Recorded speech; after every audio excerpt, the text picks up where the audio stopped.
truth, love, and the good. Here we go. Welcome, Henry, and welcome, listeners and viewers. Welcome back to the DTPHD Podcast. Live this time. Yes, we are in person. Yes. In my living room in Taiwan, and this is the end of one of our mastermind summits here. We just had a 2 Michelin-starred lunch tasting menu that was very filling. So I'm a little bit sleepy right now. But thanks for listening and tuning in. I'm David Tian, in case you didn't know, and for the past 13 years now, I've been helping hundreds of thousands of people in over 87 countries attain success, happiness, and fulfillment in life and love. And I'm joined here by my good friend, Henry CHONG. Yes. Henry, how about you introduce us? Yes, well, my name is Henry CHONG, and I am the CEO of the Fusang Group. And today we build financial infrastructure for digital assets. So things like cryptocurrencies you may have heard of before. We run a digital asset custodian and also soon a trading platform where you'll be able to buy and sell digital assets of all kinds, including companies' stock. Very good. Very good. Conversation. The thing we want to have this podcast revolve around, this episode, is the fact that we went together to a Tony Robbins event called Date with Destiny. Yes. And at this event, we learned some things. Yes. And we had some insights and that sort of thing. So we want to just talk about that and share that. And it's not going to be specifically about Tony Robbins. It's not a plug for Date with Destiny or any of that. It's just that was the event that happened to trigger or activate or lead to these new insights and breakthroughs. And we're going to talk about that. Yes, absolutely. Yeah. So this was, what is it now? October? So this is about 5 months ago. In May. Yeah, 6 months ago. And this is the second time we've done this. Yes. We were together at the first one. Yes. And this was in Australia, Date with Destiny. And this particular Date with Destiny, Tony only was healthy for like the first 3 days, I think, out of 6.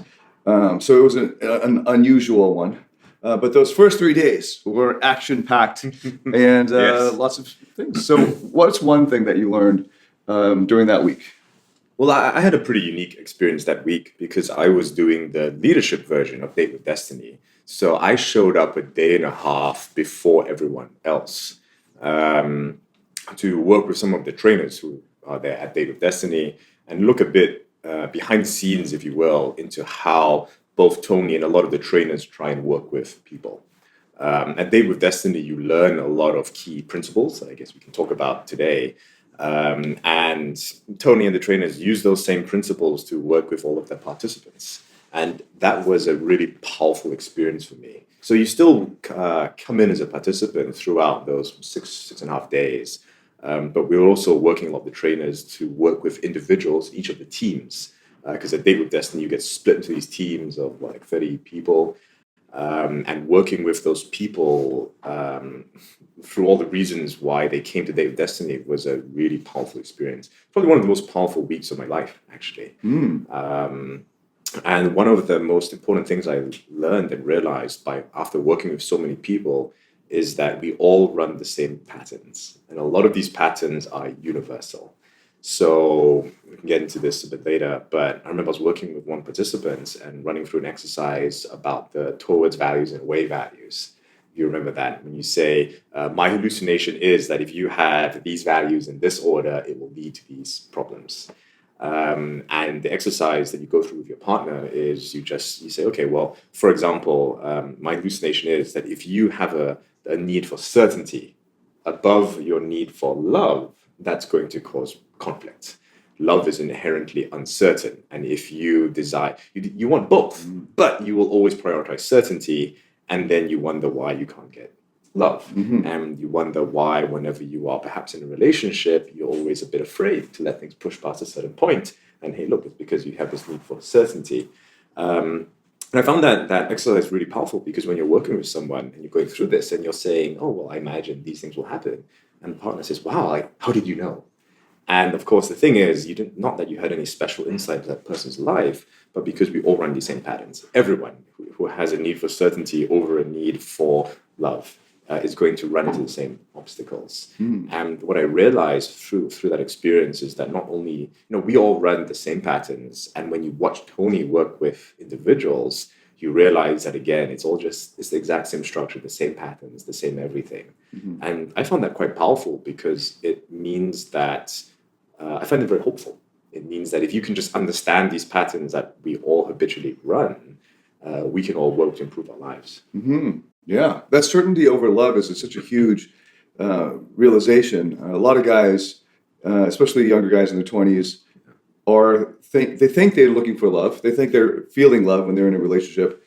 But what prevents them from actually making connection and keeping that connection with a woman or with any human being actually is that strong need for certainty. Yes. So the certainty will kill the love. It will stifle it. So what ends up happening is it becomes this sort of needy connection. And it's just really unattractive for one. But also it prevents the connection from deepening. Yes. It's like if you're trying to swallow some food, but you're just tightening your throat. Eventually you'll kill yourself because you're strangling yourself. And it's sort of like you're strangling love and giving it no oxygen to breathe. Or people have a need for significance. And Yes. mistake that for a need for love. Yeah. So a lot of people who go to self-development events are driven by a need for significance, where there feels like their ego is leading the way, that they need to attain these milestones in order to feel good about themselves. And that leads to this point that we wanted to get to on the difference between the science of achievement versus the art of fulfillment. Yes. And to get to high levels in society, like the elite in terms of money or your body or dating, often it would require that you are quite driven to attain those goals more than the average person, because you're going to work hard and you're motivated to work hard for those things. So a lot of people who go to self-development events tend to be driven by significance because that's what led them to the success in the first place. So I work with a lot of achievers. That's like the standard client profile.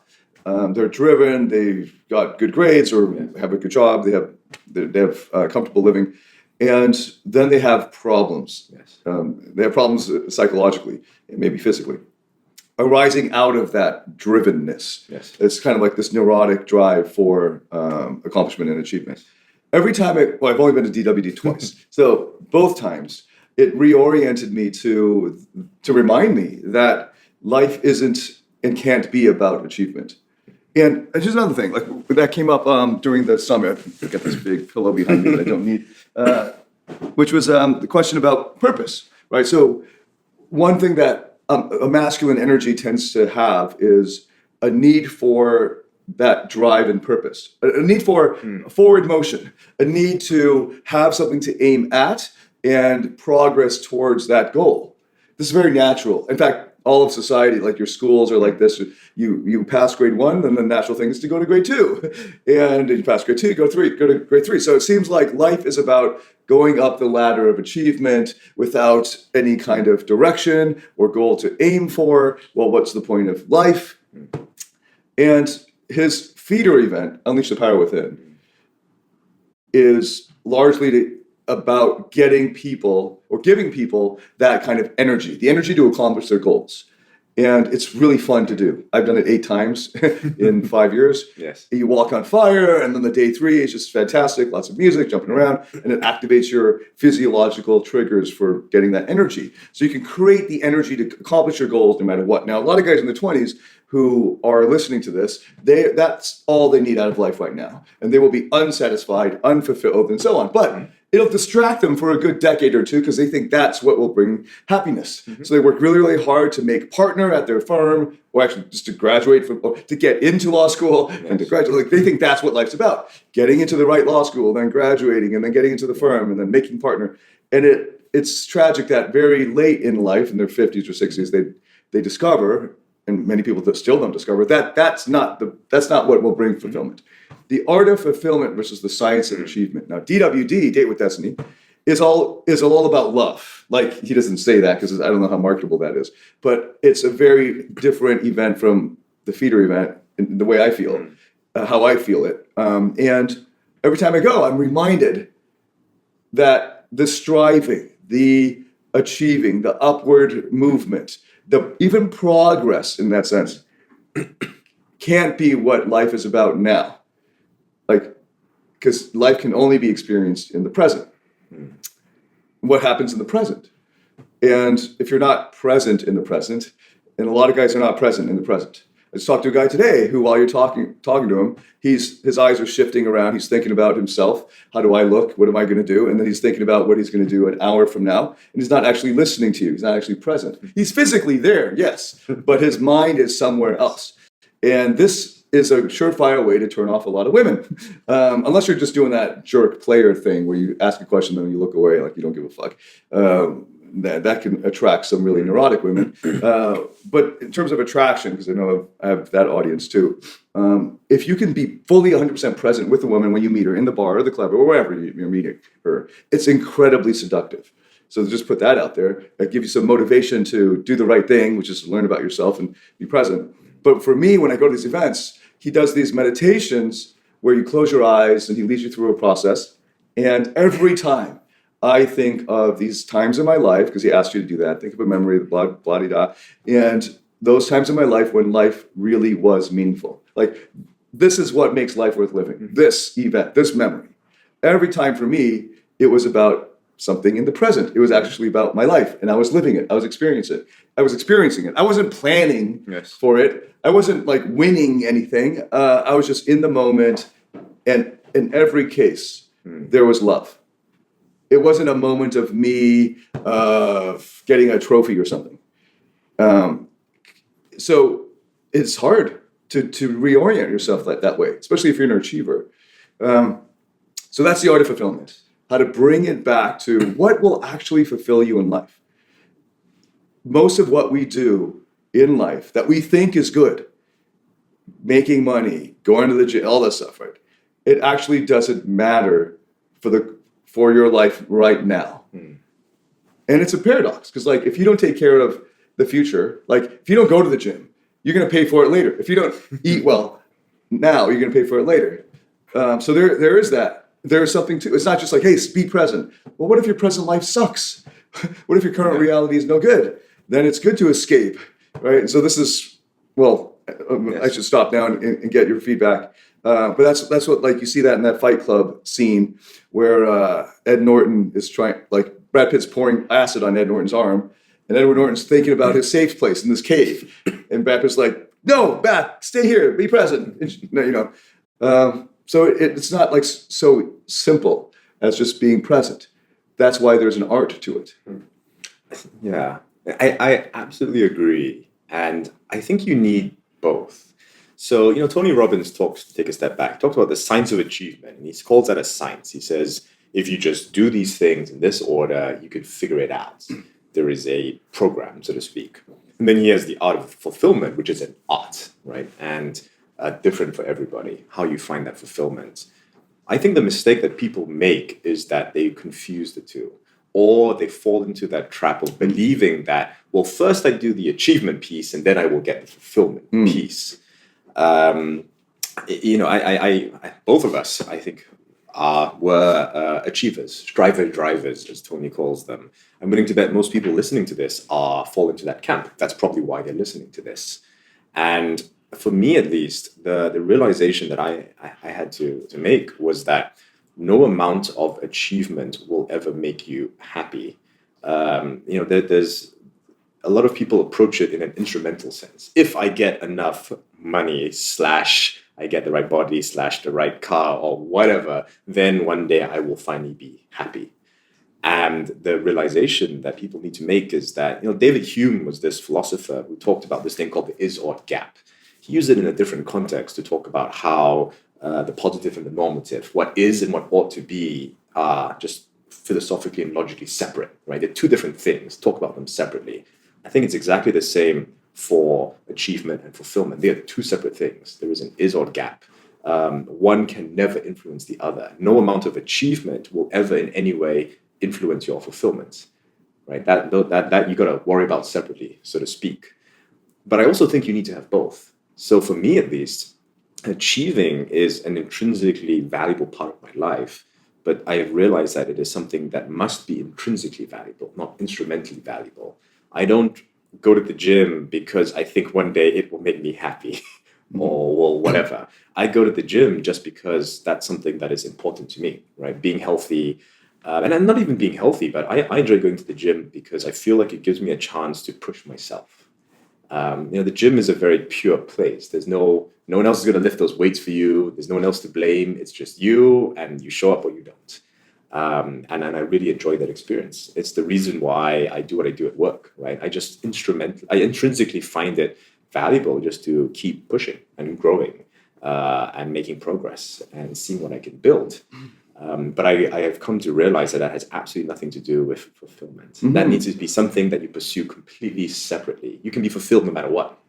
Yes, that's right. Yeah. And in fact, like we were saying, many people do the first thing to get the second thing. Yes. So they try to achieve because they think that will lead to fulfillment. And when you put it that way, like you have to enjoy the achieving for its own sake. Yes.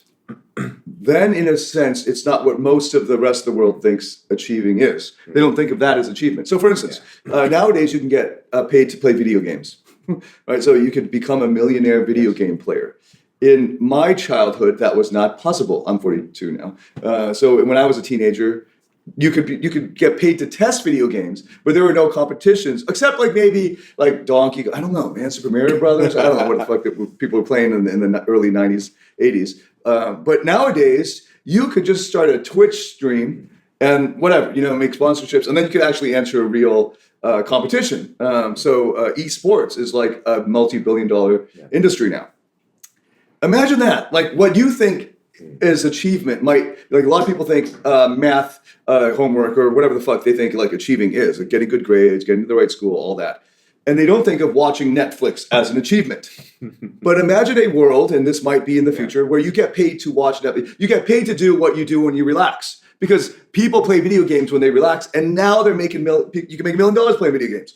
So we then take the word achievement and the category of it and see that this is historically contingent. It really depends on the external circumstances of your society and the economic system and all that, what you could get paid for and count as achievement, right? When you're a little baby, walking is achievement, right? And you enjoy walking. So when you go to these sorts of events that we're talking about, or you do any kind of meditation, or you do proper therapy, you'll discover that if you were neurotically driven to achieve in the past, the desire to continue that achievement that you didn't enjoy, a lot of people don't enjoy their jobs, falls away. You're like, why am I doing this then? Exactly. You shouldn't be. But you can almost always do something else that you'll enjoy and find some way to sustain life with that. In this modern capitalistic society that we happen to live in. So achievement then changes its meaning.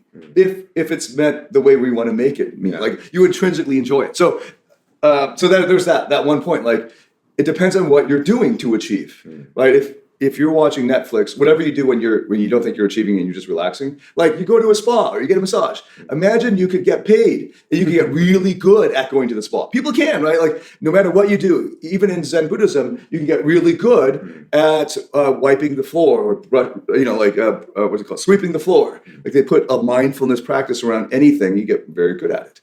And if you reframe what achievement is, it will lead to fulfillment. So that in fact they could, but then you've now changed the definition of achievement to do that, right? I guess I think of, and it's a separate topic. We were talking about, your true self yesterday. To me, the way I think of it, and maybe this is very personal to me, is that I feel like when I'm being the best version of me, and again, that means very specific things for me, I do feel deeply fulfilled. And when I am doing something for instrumental ends, it's not always bad, but that's not what makes me come alive. And again, that's something very specific to me. I know what it feels like when I am being the best version of me, and that to me is deeply meaningful. It's like that old question of why do people climb mountains? Some people climb mountains to escape their problems. There's a great movie out called Ad Astra about Brad Pitt literally going to the ends of the solar system just to run away from his own demons. But there are a lot of people, I think, who climb mountains just because, right? It's there. Right. That's their thing. And people are like, well, why do you keep pushing and climb higher mountains? And they're like, because that's what I do, right? What else would I do? And I think all of us, again, the things that you need to do to feel that way will be different for everybody, but we all know that feeling, right? We all know that feeling of just sitting on a couch, not feeling like very much. It can be good, to deload and relax, but you're not really living out your life purpose. Fulfillment's different from pleasure. It's different from what most people mean by happiness. And we all know that moment when you feel like you have come alive. And it's not always easy or fun or pleasant. Sometimes it's very hard. During DWD, when I was, I think it's 6.5 days for you, I was there for like 8 days, right? Morning to night, you don't sleep. It's an intense experience, but I found that deeply, it was meaningful and rewarding because I did feel like I was being the best version of me, even though I was pushing the boundaries and really forced to stretch and grow. And it was quite uncomfortable at times. And again, I guess that's what I think of it. To me, and I guess these are all definitions, but I think of fulfillment as the ability to be happy. Eudaimonia, whatever term you use. Again, I believe honestly that the terms are not that important. You know what it means when you're fulfilled, right? For you, and that is something that I need to do quite separate of anything else, right? The mistake people make is allowing that to be conditional on anything external, right? In the midst of everything going wrong, you can still be deeply fulfilled, and we all know of people who, in the midst of what should be great success, feel completely unfulfilled. So that's just something you need to do. Always, right? Living in a beautiful state is the term that Tony likes to use. And he's like, why not, right? You should just do it no matter what. Why? There's no good reason not to otherwise. But at the same time, I feel that it is also very important for me to constantly pushing the boundaries and achieving. Again, but I fall into this trap all the time. I think we all do of wanting something for instrumental ends. And I just need to come back to it and say, no. I feel like the best version of myself when I let go of that and when I do the things that I want to do just because right? I want to do them and I want to see how far I can push, how much I can grow. Tony talks about how we all should grow so that we have more to give. And maybe I lie. Maybe that is a way in which achievement and fulfillment are linked. Right? When you become a better version of you, you have more to contribute. And I do think contribution has a big part to play in fulfillment. Right. But if you contribute in order to feel... Exactly. Then it undermines it. Yeah. But that's what I mean by, Marcus Aurelius had this thing where he said, stop wasting time arguing what a good man should be one. A lot of the ancient Stoic philosophers, they never really wasted time talking about what was the good or the happiness, which a lot of modern analytic philosophers do. Ancient Chinese philosophers were the same. They're like, we don't need to discuss what morality is. We need to talk about how to do it, right? You know what it is, really, what it feels like.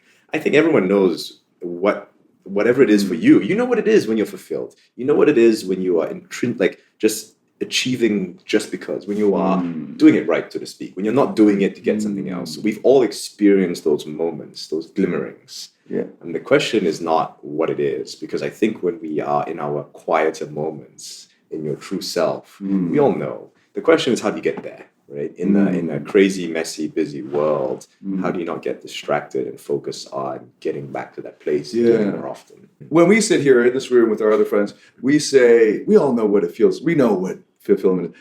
Let me tell you, I know guys who are so in their narcissism that when they think of I feel fulfilled, it was when everyone else looked at them and thought they were great. Like, it wasn't in the quiet of their own room because their egos required validation from the outside. It's like when guys, when you're really happy. Yeah, when that girl liked me. Oh yeah, then I felt like I was the man. And when we talk about what it feels like to be fulfilled, like even when we talk about love, it's to actually, as we cash it out, right? We actually flesh it out for them. This is what it's really like. Then they're like, oh, if they're listening and they can receive it. I haven't experienced that. Oh, you're calling me out already. When there are guys who go do these exercises that I did, where I go into love and connection. And I was saying, I experience these memories where I'm fully present and there's love of, somebody else or even my dog, okay, so there's that. They do that exercise and they think of the time everybody looked at them and thought, and they clapped or cheered, or when finally mom was proud, like that kind of thing. That's there. So it is really helpful, I think, even just to hear about what it's like to be free from the narcissism and not have to achieve in order to make yourself feel good or feel better about yourself because your ego is so fragile, but instead to actually enjoy the achievement or whatever the activity is or its intrinsic value. So it could even be the science of activity. The way, right? Because then you enjoyed being there for 8 days. I thought the days were way too long. Right? I thought they could be much more efficient with the time. But you enjoyed that. That's your achievement, right? Right. Yeah, So right. I don't think fitness is a good example, right? Like most people, like if you are really into fitness, you enjoy the burn, you enjoy the feeling of really pushing your body. But most people, when they start, they don't enjoy that. They're working out for an instrumental end down the road. And the point though is that they stick with it, in order to stick with it, you're going to have to enjoy it. Yes. And it's amazing because if you tell people I enjoy this and they've never worked or they've only worked out a little bit, they think you're crazy. Like you're lying. You don't really, you're just kidding yourself. So from the inside, though, if you get that far, you do enjoy it. You enjoy it like you enjoy playing a game that's difficult and challenging. It's called flow, Csikszentmihalyi's concept, right? Like in order to achieve flow, the thing has to be challenging enough to occupy your whole brain, like all of your capacities. So you're fully immersed in that activity. And that leads to, at the end of it, if you were to pull that person out of that flow experience and say, hey, were you happy? They're like, yeah, it was amazing. I lost track of time. It was awesome. Yeah. But was it challenging? Fuck yeah. Right. That's why it was that's one of the reasons why it was so fulfilling in the activity or experience. And when we go back to fitness, a lot of people are doing things that they don't enjoy in the moment, and they're actually not finding it challenging or fulfilling in a good way. It might be so challenging or so hard that they give up, or they don't know what they're doing, or they're just bored, right? And those are all going to be unfulfilling achievement activities. But going back to fitness, I used to really like having a six-pack. If you're watching this in the video, I imagine it would be difficult for you to imagine. I had a six-pack at some point, but I did. And I have the photos to prove it. And in order to get this six-pack in my 30s, okay, so I didn't get a really good lean look until I was like mid-30s, which is already pretty tough, it required a diet. Like I had to say no to a lot, right? And I had to lose a lot of weight. And you lose some muscle, but hopefully you lose a lot of fat to get that abs to show more visibly or more obviously. I never enjoyed dieting. Like I dieted in order to get the six-pack, in order to attract women. So the whole thing all the way down was instrumental. There were a few times, I suppose, when I was doing some activities that required a lot of core flexibility and strength, it did feel good to be able to feel the muscles in each one of them. But you can have strong core muscles and a lot of fat covering them. Like strongman guys. You just like tell my girlfriend. Right. I still got a strong core. So as I got more healthy emotionally and psychologically, that drive to diet, to say no to foods that I enjoyed eating and tasting, to say no to being present, because a lot of deprivation requires mentally going somewhere else. So the best way to diet is to sleep, because if you're unconscious, then you won't be hungry. So I slept a lot, and when you're under calories, you're what is that, calorie deficit, you're pretty tired and sleepy anyway. Right? So I found, man, if I could just go to sleep and my stomach's grumbling, if I just sleep, I'm good. If I stay awake, I will order something, right? Or I'll go into the kitchen. And so I cleaned out my fridge and all that, but still, but if you're unconscious, and so I was not present. Now look at that, deprivation, not being present, achievement. Because at the end of that, I had a great body. I could go to the beach. We were in Singapore, so it was hot all the time. There's always an excuse to take your shirt off and show it off, right? And I got the benefits down the road. But in the moment when I had to do it to get those results, it was not fulfilling. And as I matured, I realized that was really stupid. That's what I mean about how the way a lot of people are achieving, like I is neurotic. And if they prioritize fulfillment above achievement, the achievement will sort itself out. And ironically will lead to more achievement and more performance. You talked about flow. Flow. And once upon a time, you gave me this very good book called Trying Not to Try. Yes. Which deals with very similar concepts. And that's one of the ironies of flow, right? You can't try too hard to get into flow. It's something that comes when you relax into it. And ironically, when you do relax into it, the flow actually kicks your performance up to levels that you could never achieve otherwise. And by letting go of the instrumentalism, you actually become much more efficient at the task.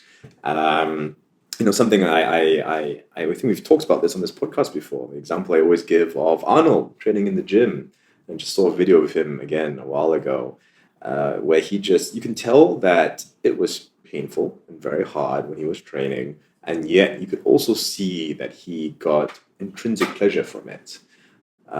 Partly because he always says, look, I'm moving closer and closer to my goal, but also you could tell that he learned to actually come to, at some level, like that activity, even though there was a lot of pain that came with it. And that allowed him to push just that little bit further than everyone else who was also there training. And he said, look, everyone else trains exactly the same hours as me. So why don't they go anywhere? And he's like, half the time, people are just not quite as focused. Yeah. He's like, they're training, but not like squeezing the muscle all the way. Yeah, right. They're just there to like make their reps. And he's like, but why? Who cares if you can do 8 or 9 reps? Why are you here? Yeah. Right? If you're here to get stronger, get bigger, it's like, well.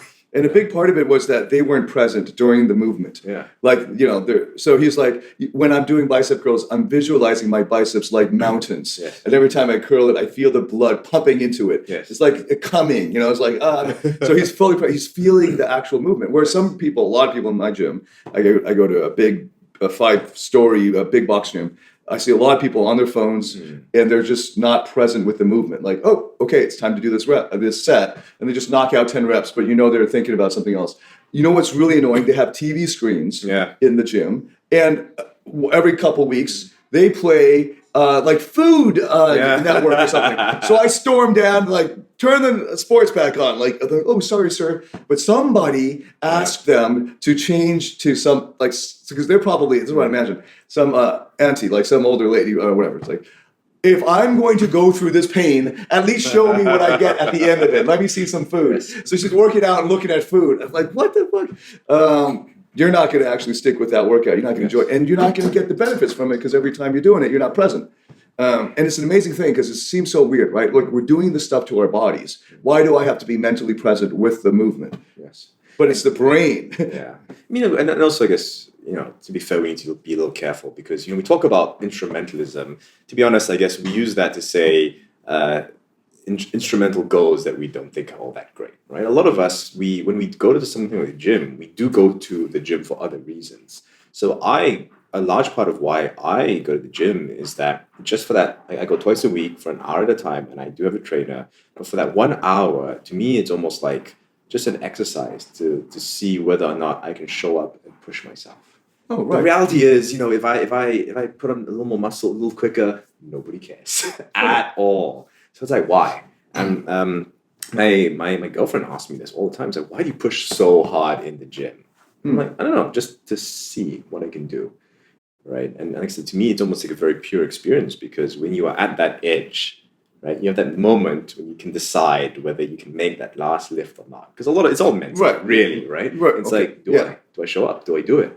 And that's a large part of why I go to the gym. So in that sense, it is a little instrumental, but I guess I feel like the motivation is very personal, very pure in that sense. I'm not doing it because I'm hoping that one day other people will. Yeah, because I'm not doing it because of the. Technically, it's not instrumental if in the moment you're doing it, you have checked the box. Yeah. So if the purpose of waking up is to wake up and you wake up, you have succeeded. So in other words, then it's not instrumental to wake up. Yes. Right. So here's another example. You can do math problems and get the same. We can instead of talking about working out, we just talk about math problems. I had a lot of friends growing up who loved math.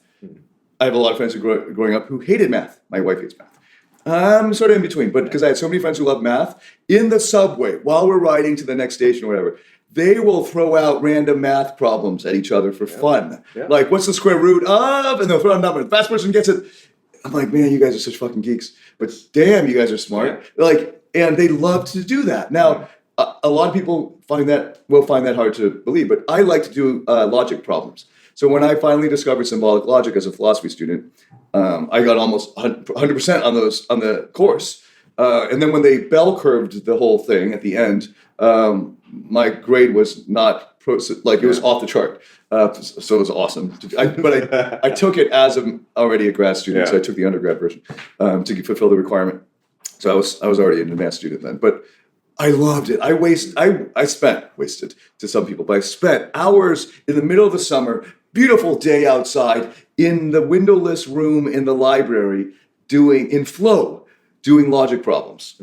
And what was really enjoyable was when I pushed it to see how fast I could do it, and I made a mistake, and I look at the back of the book to see the sample answer. I'm like, fuck, I did these extra steps. Oh, and I learned. Like, great. If it was too easy, and I look at the back, I'm like, yeah, I knew that. Man, I knew that. I wouldn't have been in flow. Yeah. So in order to get that intrinsic enjoyment of the activity, it has to have built into it, like baked into the activity. Yes. It has to be challenging enough. Yeah. So I don't think I don't think you should consider it instrumental when you go and to push yourself. Well, what I mean is I don't expect to find validation or fulfillment from external sources. Perhaps what I should be saying, right? Yes. I do find it intrinsically extremely rewarding, right? And not because of the lifting of the weight itself, because I do get something from it, but it's something that's very internal to me. Right. I don't do it because I hope that someone will come along and be like, wow, you're really awesome. Right. And you're not saying to yourself, fuck, I wish I didn't have to do this, or damn it, I hate this thing. Right? Because then you're not in flow. Right. Yeah. But it's just challenging because that's part of something that's enjoyable. So that's an important point that we weren't explicit about. Enjoyment and fulfillment and all that comes partly from some amount of challenge. That's really enjoyable to have that challenge. It's not about keeping all the kids in safe spaces that are not challenged or not pushed to grow, whatever. Growing itself is enjoyable. That's the thing. It's not like I'm growing in order to do this other thing down the road and get some happiness down the road, but just the growing itself. Yeah. Well, I've always liked how Tony specifically uses those words, achievement and fulfillment, because I do think words like enjoyment or pleasure get very confusing because they mean different things to different people. But achievement and fulfillment, I think I've always found quite interesting. Right? Again, to me, maybe this is just my own preconceptions, but I feel like, again, fulfillment, you know what it means, like when you are content, happy, and likewise when you're actually achieving. And I think the issue is, and I think that's a fair point, is that a lot of people conflate those things. They pursue pleasure when they really should be pursuing, like finding fulfillment. Right, yeah. I think that's a good place to stop. Did you have any last comments to add? You talked about how a lot of people, maybe they don't, maybe they just haven't experienced as much intrinsic achievement or fulfillment. Right. But I do believe that most people, at some point, some place, if you really think about it, I'm sure you can think about a time in which you felt that flow. I think we've all had those moments. Maybe it was a long time ago. Maybe it was a short time. People know flow. We all know what it is. We know what flow is. We know that feeling of just intrinsically achieving and feeling great about it and doing math problems in the subway. And it's different for everyone. Yeah. So like video games is an easy example for a lot of guys. Or even if you're engrossed in a good movie and you lose track of time, you can be in flow with just that. Even video games. Why do people play hard video games and spend hours? And it's frustrating in many cases, right? Deeply frustrating. And why do you do it? You do it because at some level there is achievement there. Likewise, I think that for a lot of people, everyone has experienced some degree. There's this masculine temptation. I don't know why it's associated with masculine energy to want to summit. The summit the mountain, or whatever, metaphorically. And David Data has this in one of his chapters in this book, Way of the Superior Man, that one of the greatest temptations for a man is the desire for it to be done, to just get to the end and be done. And that's not life. Yes. That's not actual fulfillment either. Yes. So there's no end. There's no done. There's no, like a lot of guys, I'm in these other Facebook groups for research. They're men's groups. And they suck. My group is awesome, by the way, man up, join it. Yes. And we have almost 25,000 guys in that group. But these other groups, I see these questions that guys post, and instead of getting corrected in the comments or given them a better perspective, they're just like, they just get more and more like validation. Like, yeah, I'm the same way. Mm-hmm. So then it becomes normalized to be neurotic. And here's one of the neurotic things that I see quite a lot is guys like, women suck because I wanted to be in a relationship and I wanted to just be like, not have to do anything more. So I'm in the relationship now. I shouldn't have to work anymore. I shouldn't have to learn about her or learn about psychology or grow. I'm in it now. It's done, right? And this bitch, she wanted me to keep going to the gym. She wanted me to keep growing in my career. Why? I'm almost 40 now. I should now be able to enjoy life. I shouldn't have. Oh my God, dude. No. Yes.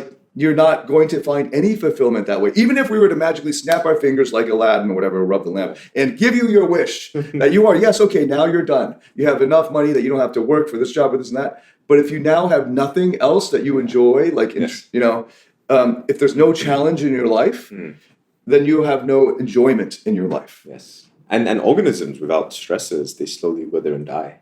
There's this old African proverb which says, behind mountains are more mountains. Right? You don't overcome an obstacle to magically enter the land of no obstacles. Right. That's not the way life works. And maybe this isn't a good place to end, but something I was talking about yesterday was that you're never done, right? There's never that point. And I make this mistake all the time. Or if I can just finish this thing, then, that's not the way life works. To me, the important thing in life is to make sure that I'm trending in the right direction.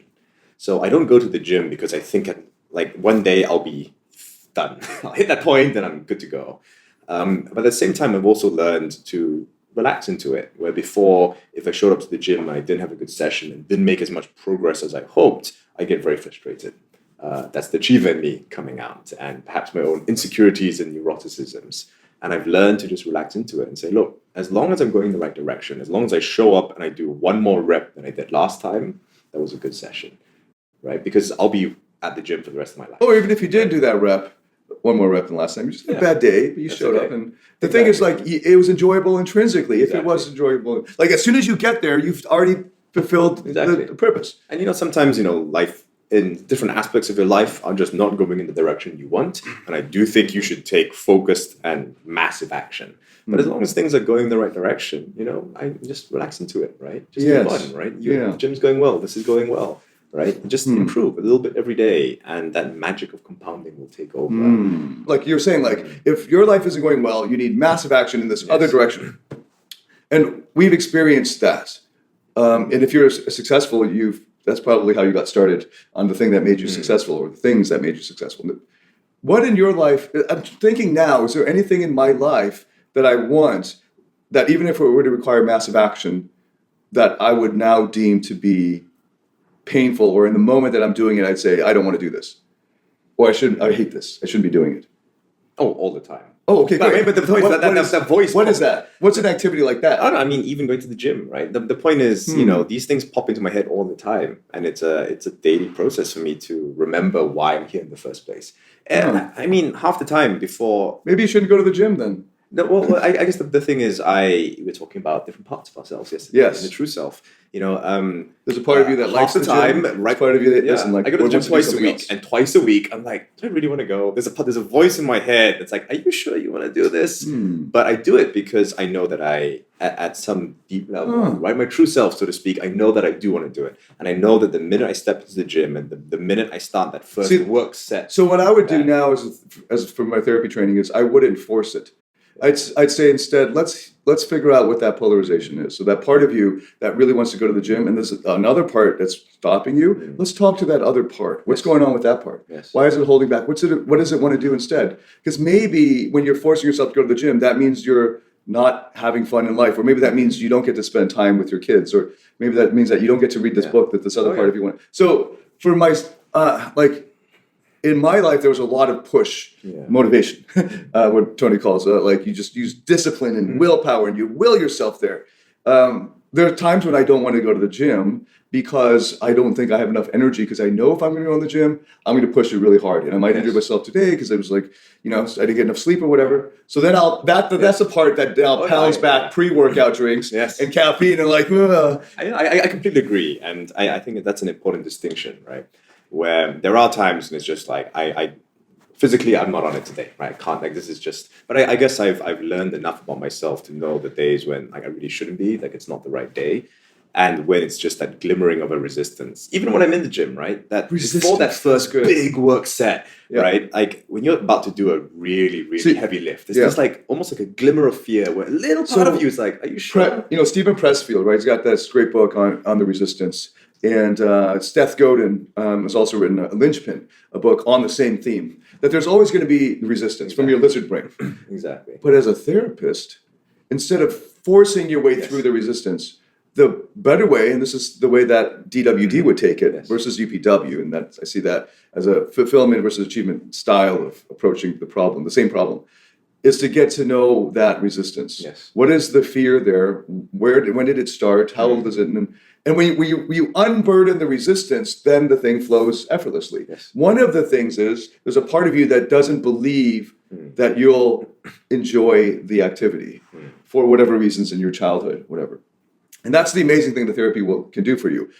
We achievers run marathons with weights on our arms and legs.